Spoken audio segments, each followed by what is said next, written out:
अलग है, हाँ या ना? मोबाइल अलग काम करता है, लैपटॉप अलग काम करता है, सिस्टम अलग काम करता है, चलेंगे सब बिजली से। आप बताओ आपके भीतर धर्म है, वो कैसे काम करता? मैं ये पूछना चाह रहा था, कैसे वॉशिंग मशीन काम करती है, फला फला काम करता है, मोबाइल काम करता है, ऐसे आपके भीतर धर्म कैसे काम कर रहा है? कहाँ एक्टिवेट है, कहाँ है धर्म आपके भीतर, कैसे काम कर रहा है? अच्छा, आप एक सा ही व्यवहार करते हो कि अलग अलग? पुरुष बताएंगे पहले, सारे पुरुष भैया बताएंगे। क्यों बेटा? आप जो व्यवहार अपनी पत्नी के साथ करते हो, क्या वो व्यवहार मां के साथ होगा? नहीं। किसने रोका है? ये मेरी मां है, इसके साथ क्या व्यवहार होगा? ये मेरी पत्नी है, इसके साथ क्या व्यवहार होगा? ये दोनों में भेद बताने वाले का नाम धर्म है। यदि ये धर्म नाम की चीज ना होती तो मां में और पत्नी में कोई अंतर ना रहता। वो एक लड़का भी बोला ना, एक कॉमेडी करने वाले लड़के, अभी उनका शो चलता था हंसाने वाले, उस लड़के ने अपनी मां के लिए गलत टिप्पणी कर दी। बताया नहीं जा सकता पर आप समझो। उसने अपनी मां के लिए ऐसा कह दिया जो कोई नहीं कह सकता। पापियों का नाम मुंह से नहीं लेना चाहिए, अपराध हो जाता। क्या मतलब हुआ इसका? मैया, एक आजकल की जो पीढ़ी जा रही है, कहां जा रही है पता है? वो लड़के कह रहे हैं कि हमारे मम्मी पापा माता पिता जब साथ में रहें पति पत्नी की तरह, तो हम भी इन्वॉल्व होना चाहेंगे। मतलब बेटा कह रहा है कि वो अपनी मां के साथ इन्वॉल्व होना चाहता है। अब सोचिए, क्यों इन्वॉल्व होना है उसको? इसलिए इन्वॉल्व होना है क्योंकि उसके भीतर का धर्म मर चुका है। जब तक धर्म जिंदा है तभी मां को मां के रूप में देखा जाता है। आपकी मां और आपकी पत्नी में अंतर है, मतलब आप धर्मात्मा हैं। जिस दिन आपके भीतर का धर्म मर गया, उस दिन आप भूल जाएंगे कि आपकी मां है या आपकी पत्नी है। इसलिए कहता हूं साहब, धर्म मरने लगा है आजकल के युवाओं का, इसलिए वो मां के साथ भी इन्वॉल्व होना चाहते हैं।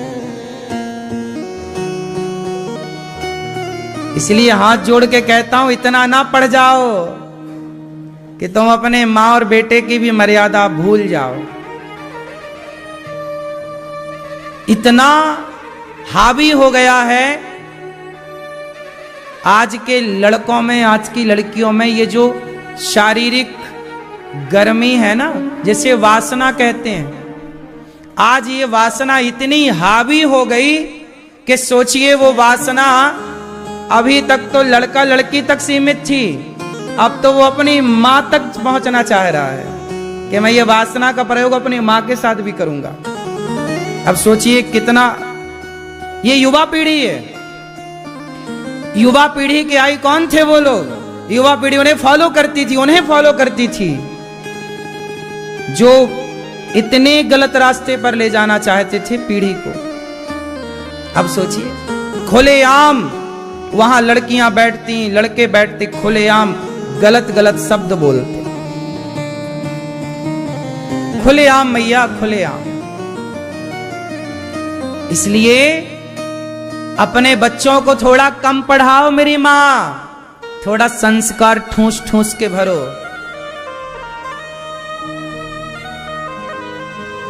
ज्यादा पढ़ लिख गए तो कहीं वो अपने संस्कार ना भूल जाएं। ऐसे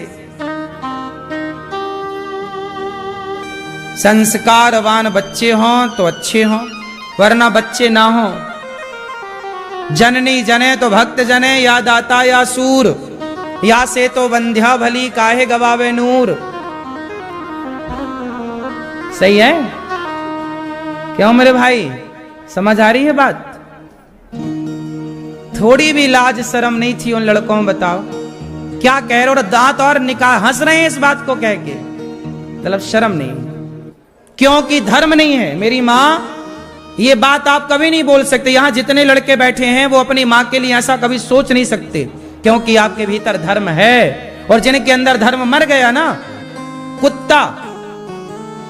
कुत्ता जिस मां से पैदा होता है, कुत्ता जवान होता है तो उसी मां के साथ संबंध बनाता है, क्योंकि वो जानवर है। इसलिए कुत्ता, बिल्ली, पशु पक्षी में धर्म नहीं है, और हर जानवर ऐसा करता है लगभग। बोलो हाँ कि ना?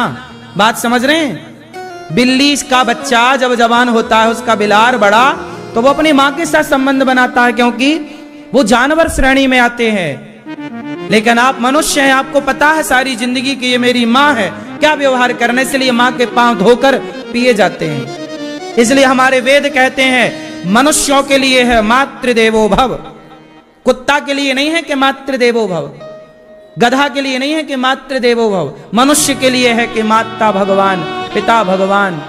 और तुम मनुष्य होकर भी यदि धर्म का आचरण नहीं किए तो उन कुत्तों में और तुम में अंतर क्या रह जाएगा, उन गधों में, उन सुअर में और तुम में अंतर क्या रह जाएगा। इसलिए अपने धर्म को बचाए रखो, अपने बच्चों को थोड़ा धर्म का पाठ पढ़ाओ। कुछ चीजें कहना पाप है तो कुछ चीजें सोचना भी पाप है। बोलो हाँ। कोई बेटा अपनी मां के बारे में गलत सोचे तो सोचना भी तो पाप हो गया, लेकिन उसने तो बोला। ये सब क्यों हो रहा है इस देश में? ये भी सुनने को मिलेगा। तुम्हारे बुजुर्ग कभी जिंदा होते और आएंगे ना, तुम्हें थप्पड़ मारेंगे, नालायक तुम कहां चले गए, तुम्हें हमने इसलिए जीवन दिया था कि तुम इतने अश्लील हो जाओ। इसलिए अपने बेटों को, मेरी मां सीता मैया किसमें थी?